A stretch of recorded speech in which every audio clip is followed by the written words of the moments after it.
Baik, perkenalkan nama saya Rizky Wisjai. Pada pertemuan 9 kita akan membahas tentang memori pada komputer. Memori adalah pusat dari operasi pada sistem komputer modern, berfungsi sebagai tempat penyimpanan informasi yang harus diatur dan dijaga sebaik-baiknya.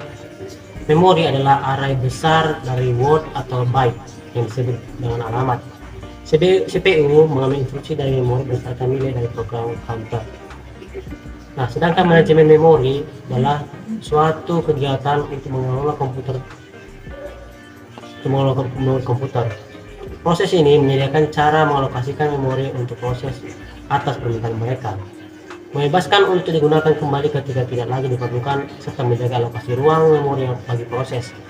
Pengelolaan memori utama sangatlah penting untuk sistem komputer, penting untuk memproses transaksi, masukan atau pengeluaran secara efisien.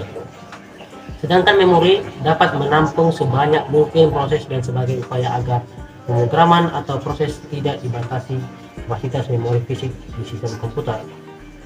Memori manajemen merupakan salah satu bagian sistem operasi yang mempengaruhi dalam menentukan proses mana diletakkan antrian. Nah, inilah fungsi memori manajemennya. Nah, terus seperti gambar di bawah, ini menjelaskan proses penjalanan memori yang digunakan, metode yang digunakan oleh FIFO atau first in first out. Nah, pada gambar di bawah ini kita akan membahas bagaimana perjalanan memori dari P1 sampai P5.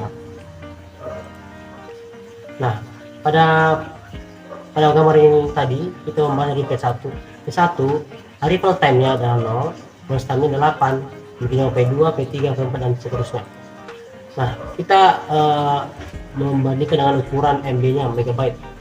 Nah, kita contohnya misalkan dari setiap baris ini ada 50 megabyte per setiap perjalanan. Nah, jadi total semua ini adalah 1100 megabyte. Nah, pada pertemuan pertama akan menjalankan 300 megabyte. Nah, ini warna pertama, dia arrival time-nya adalah 0, jadi dia pertama sekali. Nah, setelah dia pertama, dia memakan ruang sebesar 300 MB. Nah, setelah itu P2 masuk. Setelah P1 selesai, P2 masuk, tetapi dalam memori menampung terus atau menimpa terus sampai P2 atau karena memori sebesar 1100, selagi dia bisa menampung berapa besar pemakaian proses tersebut, maka dia memasukkan dulu beberapa perintah yang akan diproses. Nah, setelah P2 masuk, P2 dari yang ketiga, dia menunggu karena P3 masuk pada arrival yang kelima. Nah, P3 mempunyai ukuran 300 MB. Nah, karena memori di 1100 MB masih memuat untuk P3 masuk ke diproses. Nah, ketiga ini sudah diproses dalam satu pemakaian memori. Nah, sisa memori yang digunakan karena P4 tidak bisa lagi, P4 ada 400 MB, maka sisa memori yang 100 MB lagi. Nah, setelah berjalan ini, maka P1 selesai, yaitu P1 habis. Nah, P1 dikosongkan, maka masuk memori yang sisa memori adalah 300 dan 100 MB. Sedangkan P2 dan P3 sedang diproses. Nah, setelah ada ruang kosong sekitar 300 dan tambah 100 ada 400 MB, maka P4 lah berjalan. P4 memakan ruang sebesar 450 MB. Nah, P4 masih berjalan dan P2 akan setelah dipakai P2 selesai, maka sisa yang digunakan ruang adalah 250 dan 100 MB lagi. Nah, setelah P2 selesai, P3 masih berjalan, yaitu di sini P3. Nah, P4 masuk.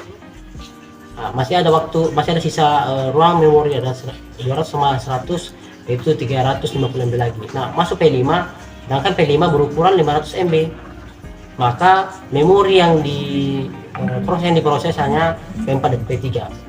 Nah, setelah selesai P3, maka keluar lagi P3 di outkan, P4 sedang berjalan, maka ruang yang digunakan P3 akan dikosongkan dan P5 masuk. Setelah P5 ini P5 dia minimal memakan waktu atau ukuran sebesar 500 MB. Nah, setelah filenya masuk, kalau diproses filenya masuk, sisa memori 150 MB lagi.